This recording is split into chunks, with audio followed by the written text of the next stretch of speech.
Hello friends, welcome to my channel. இன்னைக்கு நாம ration ஷாப்ல இருந்து நமக்கு ஆல்ரெடி சேல்ஸ்மேன் பேக்கருக்கான இன்டர்வியூ ஆல் டிக்கெட்டுக்கான லிங்க் வந்து நமக்கு அஃபிஷியல் வெப்சைட்ல வந்து ரிலீஸ் பண்ணியிருந்தாங்க. அதனைத் தொடர்ந்து நம்ம சில இம்பார்ட்டன்ட் அப்டேட்ஸ் வந்து பார்ப்போம். அதே சமயம் வந்து இன்டர்வியூக்கு வந்து என்னென்ன டாக்குமெண்ட்ஸ்லாம் நீங்க கொண்டு போற மாதிரி இருக்கும் அப்படின்னு சொல்லி இந்த வீடியோல டீட்டெயில்டா பார்ப்போம். இந்த வீடியோல ஃபர்ஸ்ட் நாம மாவட்ட ஆள்சேர்ப்பு நிலையம் டிஸ்ட்ரிக்ட் வைஸா நமக்கு யாரெல்லாம் இந்த வேலைக்கு அப்ளை பண்ணியிருந்தாங்களோ அவங்களுக்குலாம் வந்து மெயில் வந்து சென்ட் ஆயிருக்கு. அதன்படி பார்த்தீங்கன்னா, எனக்கும் வந்து மாவட்ட ஆட்சியர் நிலையத்திலிருந்து மெயில் வந்திருக்கு. இதுல வந்து பார்த்தீங்கன்னா, உங்களுக்கு வந்து டேட் மென்ஷன் பண்ணி, எங்க வந்து நீங்க பார்ட்டிசிபேட் பண்ணணும் அப்படின்னு சொல்லி நமக்கு டீட்டெயில்டா வந்து குடுத்துருக்காங்க.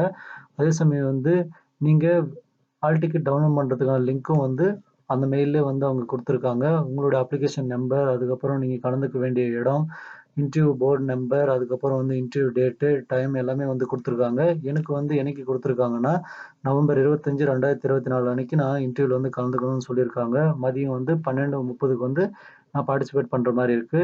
இப்போ வந்து இதுல வந்து நமக்கு என்னென்ன டாக்குமெண்ட் எல்லாம் நம்ம எடுத்துட்டு போக மாரி இருக்குன்னு சொல்லி பார்ப்போம். இப்போ நம்ம நோட்டிஃபிகேஷன்ல வந்து குடுத்திருந்த சில இன்ஃபர்மேஷன பார்ப்போம். அதுக்கடுத்து ஆல் டிக்கெட்ல என்னென்ன இன்ஃபர்மேஷன் குடுத்துருக்காங்கன்னு பார்ப்போம். அதுக்கடுத்து பார்த்தீங்கன்னா, கமெண்ட் செக்ஷன்ல வந்து சில கொஸ்டின்லாம் வச்சாங்க. அதையும் நம்ம பார்ப்போம். இப்போ வந்து ஃபர்ஸ்ட் வந்து உடற்தகுதி சான்றிதழ். இது வந்து கட்டாயம் வேணும். யாருக்குன்னா, மாற்றுத்திறனாளிகள்னு மென்ஷன் பண்ணியிருக்காங்கல்ல. அவங்கலாம் வந்து இந்த எந்த வேலைக்கு அப்ளை பண்ணியிருக்காங்களோ, அந்த வேலைக்கு வந்து நீங்க முழு உடற்தகுதியோட நீங்க செயல்பட முடியும். உங்ககிட்ட இருக்க அந்த மாற்றுத்திறன் வந்து பாதிப்பு இல்ல வேலைக்கு அப்படின்னு சொல்லி, நீங்க வந்து மருத்துவர்களிடமிருந்து ஒரு சர்டிபிகேட் வந்து வாங்கியிருப்பீங்க. அந்த சர்டிபிகேட்ட வந்து நீங்க அப்லோடும் பண்ணியிருப்பீங்க. இப்போ வந்து இன்டர்வியூக்கு கட்டாயம் அந்த சர்டிபிகேட் நீங்க கொண்டு போற மாரி இருக்கும். ஒருவேளை நீங்க அந்த சர்டிபிகேட்ட கொண்டு போகல அப்படின்ற பட்சத்துல வந்து, உங்கள வந்து கண்டிப்பா வந்து ரிஜெக்ட் பண்ணிடுவாங்க. ஏன்னா, இவங்க மென்ஷன் பண்ணியிருக்கிறதே அதுதான். நீங்க இந்த சர்டிபிகேட்ட வந்து வச்சிருந்தீங்கன்னா, தாராளமா நீங்க இன்டர்வியூல வந்து அட்டெண்ட் பண்ணுங்க. இன்டர்வியூக்கு யாரெல்லாம் வந்து கால்ஃபர் பண்ணியிருக்காங்களோ, அவங்க எல்லாமே வந்து கட்டாயம் நேர்ல தான் கலந்துக்கணும். அதுவும் உங்களுடைய சொந்த செலவுல தான் கலந்துக்கணும்னு சொல்லியிருக்காங்க. அதுக்கடுத்து பார்த்தீங்கன்னா, உங்களுடைய இன்டர்வியூ செலக்ஷன் வந்து எப்படி இருக்குன்னா, அதிக மதிப்பெண் பெற்றவர்கள் இனச்சுழற்சி பின்பற்றி நீங்க எந்த இடத்துக்கு விருப்பம் தெரிவிக்கிறீங்களோ, அந்த சங்கத்துக்கு வந்து ஒதுக்கீடு செய்வாங்கன்னு சொல்லியிருக்காங்க. அதுக்கடுத்து பார்த்தீங்கன்னா, உங்களுடைய டாக்குமெண்ட் வெரிஃபிகேஷன் தான் ஃபர்ஸ்ட் நடக்கும். உங்களுடைய டாக்குமெண்ட் வெரிஃபிகேஷன் வந்து சரியா இருக்கிற பட்சத்தில தான் வந்து உங்களுக்கு இன்டர்வியூக்கு வந்து அடுத்த ஸ்டேஜ்க்கு வந்து நீங்க போக முடியும். இப்போ பார்த்தீங்கன்னா, நீங்க டாக்குமெண்ட் வெரிஃபிகேஷன்ல ஃபர்ஸ்ட் வந்து எடுத்துக்கிட்டீங்கன்னா, கம்யூனிட்டி சர்டிஃபிகேட். இந்த கம்யூனிட்டி சர்டிஃபிகேட் வந்து நீங்க தப்பா அப்லோட் பண்ணியிருக்கீங்க. இல்ல அதுல வந்து கேஸ்ட் வந்து மாறி பிரிண்ட் ஆயிருக்கு. இந்த மாதிரியான குறைபாடுலாம் வந்து சர்டிஃபிகேட்ல இருந்துச்சுன்னா, நீங்க வந்து உங்களுடைய இனச்சுழற்சியில வந்து போட்டி போட முடியாதே தவிர்த்து, மத்தபடி ஜெனரல்ல வந்து நீங்க காம்படிஷன் பண்ண முடியும். அதுக்கடுத்து பார்த்தீங்கன்னா, உங்களுடைய சர்டிஃபிகேட்டான ஆதி திராவிட, அருந்ததியர், பழங்குடியினர், மிகவும் பிற்படுத்தப்பட்ட வகுப்பினர், சீர்மரபினர், பிற்படுத்தப்பட்ட வகுப்பினர், பிற்படுத்தப்பட்ட வகுப்பு முஸ்லிம், ஆதரவற்ற விதவைகள், மாற்றுத்திறனாளிகள் மற்றும் முன்னாள் ராணுவ வீரர்கள். இவங்க எல்லாமே வந்து விண்ணப்பிச்சபோது உங்களுடைய டாக்குமெண்ட் வந்து கட்டாயம் அப்லோட் பண்ணியிருப்பீங்க. அது எல்லாமே நீங்க இன்டர்வியூக்கு வந்து கொண்டு போற மாரி இருக்கும். அதுக்கடுத்து பார்த்தீங்கன்னா, முன்னாள் ராணுவ வீரர் அப்படின்றவங்க வந்து பார்த்தீங்கன்னா, அவங்களோட வாரிசுக்கு வந்து இந்த இடஒதுக்கீடு வந்து பொருந்தாதுன்னு மென்ஷன் பண்ணியிருக்காங்க. யார் வந்து ராணுவத்தில இருந்தீங்களோ, அவங்களுக்கு தான் வந்து இது சூட்டபிள் ஆகும்ன்றத ஞாபகம் வச்சுக்கோங்க. அவங்களோட வாரிசா இருந்தீங்கன்னா, கட்டாயம் வந்து நீங்க அந்த இனச்சுழற்சி முறையில வந்து பார்ட்டிசிபேட் பண்ண முடியாது. நீங்க வந்து முன்னுரிமை கோரத்துக்கான சர்டிஃபிகேட்டா வந்து சிலத வந்து அவங்க மென்ஷன் பண்ணியிருப்பாங்க. அதையும் நீங்க வந்து அப்லோட் பண்ணியிருப்பீங்க. PSTM certificate. இந்த பிஎஸ்டிஎம் சர்டிஃபிகேட்ட பொறுத்தவரைக்கும் நீங்க டிஎன்பிஎஸ்சி வந்து யாரெல்லாம் அப்ளை பண்ணியிருந்தீங்களோ அவங்களுக்கு நல்லாவே தெரியும். நீங்க வந்து ஆஃப்லைன்ல வாங்கியிருப்பீங்க. அந்த ஃபார்மேட்ல இருந்தாலும் ஓகே. அப்படி இல்ல அப்படின்ற பட்சத்தில பார்த்தீங்கன்னா, இப்ப எல்லாருமே வந்து ஆன்லைன்ல தான் அப்ளை பண்ணி வாங்குற மாரி வந்து நமக்கு கவர்மெண்ட் வந்து சிஸ்டம் கொண்டு வந்துட்டாங்க. நீங்க வந்து ஆஃப்லைன்ல வாங்கியிருந்தாலும் ஓகே. அப்படி இல்ல நீங்க வந்து ஆன்லைன்ல அப்ளை பண்ணி வாங்கியிருக்கீங்க அப்படின்னாலயும் ஓகே தான். ஆனாலயும் இப்போ நியூ ஃபார்மேட்டா வந்து நமக்கு டிஎன்பிஎஸ்சி குடுத்தாங்கல்ல, அந்த ஃபார்மேட்ல தான் இருக்கணும். அதுக்கு முன்னால பார்த்தீங்கன்னா, டைரக்ட்டா போயிட்டு நீங்க ஏ4 ஷீட்ல வந்து எழுதி குடுத்து நீங்க சைன் வாங்கிட்டு இருக்க மாரி இருக்கும். அது வந்து கட்டாயம் வந்து அக்செப்ட் பண்ணிக்க மாட்டாங்க. அந்த ஃபார்மேட்ல இருந்தா கட்டாயம் வந்து நீங்க அந்த பிஎஸ்டிஎம் அந்த இனச்சுழற்சி முறையில வந்து நீங்க பார்ட்டிசிபேட் பண்ண முடியாது. அதுக்கடுத்து பார்த்தீங்கன்னா, நீங்க முதல் பட்டதாரிக்கான சர்டிஃபிகேட் வந்து வச்சிருப்பீங்க. அது கட்டாயம் நீங்க வந்து நேர்முகத் தேர்வுக்கு வந்து கொண்டு போற மாரி இருக்கும். நீங்க ஒரு வேள அப்ளை பண்ணும்போது, நீங்க வந்து முதல் பட்டதாரிக்கான இன்ஃபர்மேஷன் வந்து அங்க குடுக்காம இருந்தீங்கன்னா, உங்களுக்கு வந்து இன்டர்வியூலும் வந்து அத வந்து கன்சிடர் பண்ண மாட்டாங்க. நீங்க அப்ளை பண்ணும்போது என்னென்ன டாக்குமெண்ட்ஸ் எல்லாம் நீங்க குடுத்திருக்கீங்களோ, என்னென்ன முன்னுரிமைலாம் நீங்க கோரியிருக்கீங்களோ, அதுக்கான அத்தனை டாக்குமெண்ட்ஸும் நீங்க வந்து நேரடியா கொண்டு போற மாரி இருக்கும். அதனால நீங்க அப்ளை பண்ணும்போது என்னென்ன குடுத்தீங்கன்றத ஞாபகப்படுத்தி, அந்த டாக்குமெண்ட்ஸ் எல்லாம் சரியா கொண்டு போக பாருங்க. முதலாம் பட்டதாரிக்கு வந்து நீங்க முன்னுரிமை கோரீங்க அப்படின்ற பட்சத்துல வந்து, நீங்க அந்த குடும்பத்துல வந்து முதல் பட்டதாரியா இருக்கணும். இப்போ சப்போஸ் பார்த்தீங்கன்னா, உங்களுடைய அக்காவோ, அண்ணாவோ வந்து ஃபர்ஸ்ட்டு வந்து முதல் பட்டதாரியா இருப்பாங்க. ஆனா, அவங்க அத வாங்கியிருக்க மாட்டாங்க. ஏன்னா, அது அவங்களுக்கு தேவைப்படாது அப்படின்ற பட்சத்துல வாங்காம இருந்திருப்பாங்க. அப்படின்ற பட்சத்தில நீங்க 2வதா பொறந்தவங்க அப்படின்ற பட்சத்தில நீங்க அந்த முதல் பட்டதாரிக்கான சர்டிஃபிகேட் வச்சிருந்தீங்கன்னா, அது வந்து செல்லுபடியாகும். இது என்னன்னு பார்த்து நீங்க அந்த வெரிஃபிகேஷன் வந்து கலந்துக்கிற மாரி பார்த்துக்கோங்க. அதுக்கு அடுத்து பார்த்தீங்கன்னா, நமக்கு நோட்டிஃபிகேஷன்ல வந்து நேர்முகத் தேர்வுக்கான சில இன்ஃபர்மேஷன் மட்டும் குடுத்துருக்காங்க. அதையும் பார்ப்போம். நேர்முகத் தேர்வுக்கு அழைப்பு கடிதம் பெற்ற விண்ணப்பதாரர்கள் மாவட்ட ஆட்சியர் நிலையத்தால் நடத்தப்படும் நேர்முகத் தேர்வில் தங்கள் சொந்த செலவில் மறுபடியும் கட்டாயம் கலந்து கொள்ளணும்னு சொல்லியிருக்காங்க. அதுக்கடுத்து பார்த்தீங்கன்னா, உங்களுக்கு நேர்முகத் தேர்வுக்கான இன்ஃபர்மேஷன் வந்து எஸ்எம்எஸ் மூலியமாவோ அல்லது இமெயிலுக்கோ வந்து அனுப்பி வைப்போம்னு சொல்லியிருக்காங்க. அதுக்கடுத்து பார்த்தீங்கன்னா, விண்ணப்ப கடிதத்துடன் வராத விண்ணப்பதாரர்கள் நேர்முகத் தேர்வில் கலந்து கொள்ள அனுமதிக்கப்பட மாட்டாங்கன்னு சொல்லியிருக்காங்க. அது நார்மல் தான். அதுக்கடுத்து பார்த்தீங்கன்னா, செலக்ஷன் வந்து எப்படி இருக்கும் அப்படின்னா, நீங்க வந்து கட்டுனருக்கு அதாவது பேக்கருக்கு வந்து அப்ளை பண்ணியிருக்கீங்க அப்படின்னா, உங்களுக்கு வந்து 10த் குவாலிஃபிகேஷன் தான். அந்த 10த் குவாலிஃபிகேஷன் நீங்க ஒரு மார்க் எடுத்திருப்பீங்கல்ல, அதை வந்து பாதியா கன்வெர்ட் பண்ணி அதுலேருந்து 50% அவங்க எடுத்துப்பாங்க. அதுக்கடுத்து நீங்க இன்டர்வியூல கலந்துக்கிட்டு, அதுல ஒரு மார்க் வாங்குறீங்கல்ல, அந்த மார்க்க வந்து 50% எடுத்துக்கிட்டு, கால்குலேட் பண்ணி, அதுல யார் ஹையஸ்ட் மார்க் எடுக்கிறீங்களோ, அவங்களுக்கு வந்து நீங்க கேட்கிற இடத்துல வந்து உங்களுக்கான இனச்சுழற்சி முறைப்படி வந்து உங்களுக்கு வேக்கன்சி இருந்தா அங்க வந்து அப்பாயின்ட்மென்ட் பண்ணுவாங்க. அப்படி இல்ல அப்படின்ற பட்சத்துல வந்து உங்களுக்கான இனச்சுழற்சி முறையில எங்க உங்களுக்கு வேக்கன்சி இருக்கோ, அதுல நீங்க எது தேர்வு செய்றீங்களோ அங்க வந்து குடுப்பாங்கன்னு மென்ஷன் பண்ணியிருக்காங்க. அதுக்கடுத்து பார்த்தீங்கன்னா, ஹால் டிக்கெட்ல இருக்க இன்ஃபர்மேஷன பத்தி நம்ம பார்ப்போம். ஃபர்ஸ்ட்டு பிறந்த தேதிக்கான சான்றிதழ். அதுல வந்து நீங்க 10த், 12த் மார்க் ஷீட் வந்து சப்மிட் பண்ற மாரி இருக்கும். அப்படி இல்லைன்னா, நீங்க உங்களுடைய ஒரிஜினல் பர்த் சர்டிஃபிகேட் வந்து நீங்க சப்மிட் பண்ற மாரி இருக்கும். அதுக்கடுத்து பார்த்தீங்கன்னா, கல்வி தகுதிக்கான சான்றிதழ பொறுத்தவரைக்கும் அக்டோபர் 9, 2024 மாவட்ட ஆட்சியர் நிலைய அறிவிக்கையில் உள்ளவாறு வந்து கேட்டிருக்காங்க. அதாவது கல்வி தகுதின்னா என்ன? பேக்கருக்கு வந்து 10த் குவாலிஃபிகேஷன், சேல்ஸ்மேனுக்கு வந்து 12த் குவாலிஃபிகேஷன். அதுக்கான சர்டிஃபிகேட் வந்து ஒரிஜினலும் நீங்க எடுத்துட்டு போணும். ஞாபகம் வச்சுக்கோங்க. ஃபோட்டோ காப்பி அப்போ அதோட தவறாம செல்ஃப் அட்டச் பண்ணி நீங்க எடுத்துட்டு போணும்னு சொல்லியிருக்காங்க. இந்த வெரிஃபிகேஷன் இந்த ஸ்டெப் பை ஸ்டெப்பா தான் வந்து வெரிஃபிகேஷன் போகும். அதுக்கடுத்து பார்த்தீங்கன்னா, உங்களோட ஜாதி சான்றிதழ். ஜாதி சான்றிதழ் பத்தி எப்படி இருக்கும்னு நம்ம ஆல்ரெடி முன்னாடியே சொல்லியாச்சு. நீங்க வந்து ஜாதி சான்றிதழ் வந்து பழைய ஃபார்மேட் வச்சிருந்தாலும் சரி, இல்ல இப்போ வந்து நீங்க ஆன்லைன்ல அப்ளை பண்ணி வாங்கியிருந்தாலும் ஓகே. 2மே வந்து செல்லுபடியாகும். அதே சமயம் வந்து ஜாதி சான்றிதழ் வந்து சிலர் வந்து அம்மாவுடைய கம்யூனிட்டி வச்சு வாங்கியிருப்பீங்க. சிலர் வந்து அப்பாவோட கம்யூனிட்டி வச்சு வாங்கியிருப்பீங்க. அது எந்த ஒரு பிரச்சனையும் கிடையாது. அதனால நீங்க தாராளமா பார்ட்டிசிபேட் பண்ண முடியும். அதுக்கடுத்து பார்த்தீங்கன்னா, முன்னாள் ராணுவத்தினரை பொறுத்தவரைக்கும் ஆல்ரெடி சொன்ன மாரி தான். ராணுவத்தில யாரு பணி செஞ்சீங்களோ அவங்களுக்கானது மட்டும் தான். அவங்களுடைய வாரிசுக்கு வந்து இந்த முன்னுரிமை கிடையாது. அதே சமயம் நீங்க அப்ளை பண்ணும்போது, நீங்க இந்த கோரிக்கைய வந்து வச்சிருந்தா மட்டும் தான் உங்களுக்கு வந்து அந்த இனச்சுழற்சியில வந்து நீங்க பார்ட்டிசிபேட் பண்ண முடியும். அப்படி இல்லன்னா நீங்க ஜெனரல் தான் வருவீங்க. அப்படி இல்லைன்னா நீங்க உங்களுடைய கம்யூனிட்டி வைஸா நீங்க காம்படிஷன் வர மாரி இருக்கும். அதுக்கடுத்து பார்த்தீங்கன்னா, மாற்றுத்திறனாளிகள். மாற்றுத்திறனாளிகளாக இருப்பின், அதற்கான உரிய மருத்துவக் குழுவிடம் 3 உறுப்பினர் அடங்கிய மருத்துவக் குழு பெறப்பட்ட சான்றிதழ வந்து நீங்க சப்மிட் பண்ணியிருப்பீங்க. அதை நீங்க வந்து இன்டர்வியூக்கு வந்து கொண்டு போற மாரி இருக்கும். அதுக்கடுத்து பார்த்தீங்கன்னா, உங்களுடைய உடல் குறைபாட்டின் தன்மை சரியான விழுக்காடு வந்து மென்ஷன் பண்ணி, அதுக்கான ப்ரூஃபையும் நீங்க வந்து அப்லோட் பண்ணியிருப்பீங்க. இல்ல இப்போ வந்து நீங்க இன்டர்வியூ கலந்துக்கும் பொழுது, நீங்க அத கொண்டு போற மாரி இருக்கும். அதுக்கடுத்து பார்த்தீங்கன்னா, ஆதரவற்ற விதவைய பொறுத்தவரைக்கும் அதுக்கான சர்டிஃபிகேட்ட வந்து நீங்க அப்லோட் பண்ணியிருப்பீங்க. அது வந்து நீங்க ஒரிஜினல் வந்து கொண்டு போற மாரி இருக்கும்.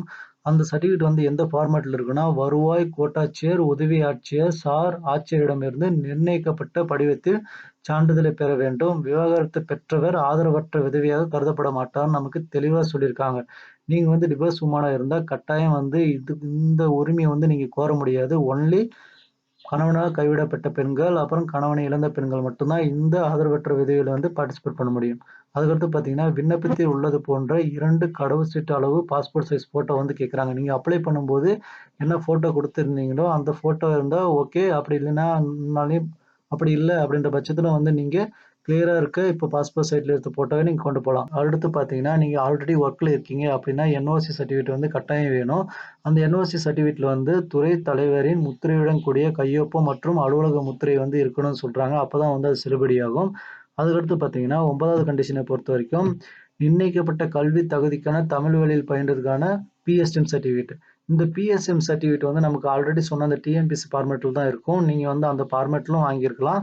அப்படி இல்லைன்னா வந்து நீங்க ஆன்லைன்ல வந்து ஏன்னா ஆன்லைன்ல அப்ளை பண்ணி வாங்குறதும் வந்து மேக்ஸிமம் எல்லாம் ஒரே மாரி தான் இருக்கு. ஸோ அது எந்த பிரச்சனையும் கிடையாது. அதுக்கடுத்து பார்த்தீங்கன்னா, முதல் பட்டதாரி மற்றும் கலப்பு திருமணம் குறித்து முன்னுரிமை கோருபவர்கள் அதற்கான உரிய சான்றிதழையும் சமர்ப்பிக்க வேண்டும்னு சொல்லியிருக்காங்க. முதல் பட்டதாரிக்கு வந்து ஆல்ரெடி மென்ஷன் பண்ணியாச்சு. அதுக்கடுத்து பார்த்தீங்கன்னா, கலப்பு திருமணம் மேக்ஸிமம் எல்லாருமே கலப்பு திருமணம் பண்ணவங்களுக்கு வந்து ப்ரொசீஜர் வந்து என்னன்னு தெரியும். ஸோ அந்த ஃபார்மேட்ல இருந்தா தான் நீங்க வந்து இந்த உரிமைய வந்து கோர முடியும். அதுக்கடுத்து பார்த்தீங்கன்னா, 11வத பொறுத்தவரைக்கும் விண்ணப்பதாரர் சான்றிதழ் சரிபார்த்தல் மற்றும் நேர்முகத் தேர்வுக்கு குறித்த நாள் மற்றும் தேதி தவறாது கலந்து கொள்ள வேண்டும். அப்படி தவறும் பட்சத்தில வந்து மறுவாய்ப்பு வந்து தரமாட்டாங்கன்னு சொல்லியிருக்காங்க. அதாவது அந்த டைமுக்கும் நீங்க வந்து கட்டாயம் வந்து நீங்க கலந்துக்கிற மாரி இருக்கும். நீங்க அந்த டைமையும் மிஸ் பண்ணிட்டீங்கன்னா, அவங்க கட்டாயம் ஏன்னா ஆல்ரெடி வந்து எப்படி மைனஸ் பண்ணலாம்னு தான் பார்ப்பாங்களே தவிர்த்து, உங்களுக்கான வாய்ப்பு வந்து வழங்க மாட்டாங்க. அதனால உங்களுக்கே ஆல்ரெடி என்ன போயிட்டு இருக்குன்றதும் சிலருக்கு வந்து தெரியும் இன்ஃபர்மேஷனு. ஸோ, அதனால பார்த்து நீங்க எல்லாத்துலயும் வந்து முன்னெச்சரிக்கையா இருங்க. அதுக்கடுத்து பார்த்தீங்கன்னா, தகுதி வாய்ந்த நபர்கள் மட்டுமே அன்றைய தினம் நடைபெறும் நேர்முகத் தேர்வுக்கு அனுமதிக்கப்படுவார்கள்ன்னு சொல்லியிருக்காங்க. ஃபர்ஸ்ட்டு வந்து உங்களுக்கு டாக்குமெண்ட் வெரிஃபிகேஷன் நடக்கும். டாக்குமெண்ட் வெரிஃபிகேஷன்ல வந்து எல்லாமே நீங்க வந்து குடுத்துருக்குற எல்லா டாக்குமெண்ட்டும் சரியா இருக்கா அப்படின்னு பார்த்துட்டு, உங்கள வந்து அடுத்த ஸ்டெப்பான இன்டர்வியூக்கு வந்து அனுப்புவாங்க. டாக்குமெண்ட்ல வந்து நீங்க குடுத்துருக்க சில அதாவது 10த், 12த் மார்க் ஷீட் வந்து தப்பா இருந்துச்சுன்னா, கட்டாயம் வந்து நீங்க ரிஜெக்ட் ஆயிடுவீங்க. அடுத்து பார்த்தீங்கன்னா, கம்யூனிட்டி சர்டிஃபிகேட்ல வந்து ஏதாவது மிஸ்டேக் இருந்தாலும் பிரச்சனை கிடையாது. ஏன்னா, நீங்க வந்து அந்த உங்களுடைய இனச்சுழற்சிக்குள்ள நீங்க போட்டி போட மாட்டீங்க. ஆனா, ஜெனரல்ல வந்து போட்டி போட வாய்ப்பு இருக்கு. அதனால நீங்க இன்டர்வியூ கலந்துக்க முடியும். அதுக்கடுத்து பார்த்தீங்கன்னா, நீங்க முன்னுரிமை கோரியிருக்கீங்கல்ல, அந்த முன்னுரிமை கோரியிருக்க சர்டிஃபிகேட்ல ஏதாவது பிரச்சனை இருந்தாலும் பிரச்சனை கிடையாது. ஏன்னா, நீங்க ஜெனரலோ இல்ல உங்களுடைய கம்யூனிட்டிலோ நீங்க காம்படிஷன் பண்ற மாரி இருக்கும். அதுக்கடுத்து பார்த்தீங்கன்னா நீங்க அப்ளை பண்ணும்போது ஒரு இன்ஃபர்மேஷன்லாம் குடுத்துருப்பீங்கல்ல, உங்களுடைய இன்ஃபர்மேஷன் அடிப்படையில வந்து நேர்முகத் தேர்வுக்கு அனுமதிக்கப்படுவார்ன்னு சொல்லியிருக்காங்க. அதுக்கடுத்து பார்த்தீங்கன்னா, 14வது பாயிண்ட்ட பொறுத்தவரைக்கும் ஏதேனும் தவறானது என்று கண்டுபிடிக்கப்பட்டால், அவரது விண்ணப்பம் நிராகரிக்கப்பட்டு நேர்முகத் தேர்வுக்கு தகுதியற்றவராக கருதப்படுவார்ன்னு சொல்லியிருக்காங்க. நீங்க அதே சமயம் இன்னொன்னு ஞாபகம் வச்சுக்கோங்க. நீங்க அங்க டாக்குமெண்ட் வெரிஃபிகேஷன்ல வந்து இந்த டாக்குமெண்ட் தப்பா இருக்கு. அதனால உங்கள உங்கள வந்து நாங்க அலோவ் பண்ண மாட்டோம்னா, நீங்க வந்து அந்த இடத்துல தாராளமா கொஸ்டின் பண்ணலாம். அதாவது நீங்க உங்களுடைய கம்யூனிட்டி சர்டிஃபிகேட்டோ, இல்ல நீங்க முன்னுரிமை கோரதுக்கான சர்டிஃபிகேட்ல ஏதாவது பிரச்சனை இருந்தா, உங்கள வந்து அங்க ரிஜெக்ட் பண்ணிற முடியாது. நீங்க வந்து அங்க அந்த கேட்டகரில வந்து நீங்க காம்படிஷன் பண்ண முடியாதே தவிர்த்து, நீங்க ஜெனரல்ல வந்து காம்படிஷன் பண்ணலாம். ஏன்னா, அங்க வேக்கன்சி கண்டிப்பா ஒவ்வொரு டிஸ்ட்ரிக்ட்லும் இருக்கு. ஸோ, நீங்க வந்து அங்க கொஸ்டின் இது தாராளமா பண்ணுங்க. அதுக்கடுத்து பார்த்தீங்கன்னா, 15வது பாயிண்ட்ட பொறுத்தவரைக்கும் விண்ணப்பதாரரின் பெற்றோர்கள், உறவினர்கள் நேர்முகத் தேர்வுல வந்து கலந்துக்க வந்து அனுமதி இல்லன்னு சொல்லியிருக்காங்க. நீங்க அங்க வந்தாலும் உள்ள அலோவ் பண்ண மாட்டாங்க. அதுக்கடுத்து பார்த்தீங்கன்னா, எலக்ட்ரானிக் டிவைஸ் எதுவுமே நீங்க உள்ள கொண்டு போற மாரி இருக்கும். நீங்க அப்படி கொண்டு போலாம். அப்படி கொண்டு போயிட்டு அது காணாம போச்சுன்னா, நிர்வாகம் பொறுப்பில்லன்னு சொல்லியிருக்காங்க. மேக்ஸிமம் இதுதான் கண்டிஷனாவும் இருக்கு. அதுக்கடுத்து பார்த்தீங்கன்னா, நார்மலானது தான். மாவட்ட ஆட்சியர் நிலையத்தின் தெரிவுகள் அனைத்தும் விண்ணப்பதாரரின் தரவரிசை மற்றும் அரசு விதிகளின் முறைப்படியே மேற்கொள்ளப்படும்னு சொல்லியிருக்காங்க. இது எந்த அளவுக்கு உண்மைன்றது தெரியாது. ஏன்னா சிலர் வந்து கமெண்ட்ல வந்து அ ஆல்ரெடி தவறான வழிகள்லாம் போயிட்டுருக்கு அப்படின்ற மாரிலாம் சொல்லியிருக்காங்க. அது எனக்கும் எந்த அளவுக்கு உண்மையானதுன்னு தெரியாது. ஆல்ரெடி நீங்க வந்து பார்ட்டிசிபேட் பண்ணியிருப்பீங்க. அதுக்கடுத்து பார்த்தீங்கன்னா, பொய்யான வாக்குறுதிகளை சொல்லி தவறான வழியில் வேலை வாங்கி தருவதாக கூறும் இடைத்தரகர்களிடம் கவனமாக இருக்க சொல்லியிருக்காங்க. நீங்க அப்படி ஏமாந்தா எந்த விதத்திலும் வந்து நிர்வாகம் வந்து பொறுப்பாகாதுன்னு சொல்லியிருக்காங்க. அடுத்து உங்களுக்கான கொஸ்டின் எப்படி இருக்குன்னா, அங்க உங்கள இன்டர்வியூ எடுக்க போறவருடைய எஜுகேஷன் குவாலிஃபிகேஷன் மற்றும் அவருக்கு என்ன இன்ஃபர்மேஷன் தெரிஞ்சிருக்கு, அதுக்கப்புறம் நீங்க என்ன படிச்சிருக்கீங்க, நீங்க எக்ஸ்ட்ராவா என்னலாம் படிச்சிருக்கீங்க, உங்களுடைய இன்ட்ரெஸ்ட் இது எல்லாமே வந்து பார்த்து தான் கொஸ்டினே வந்து போகும்.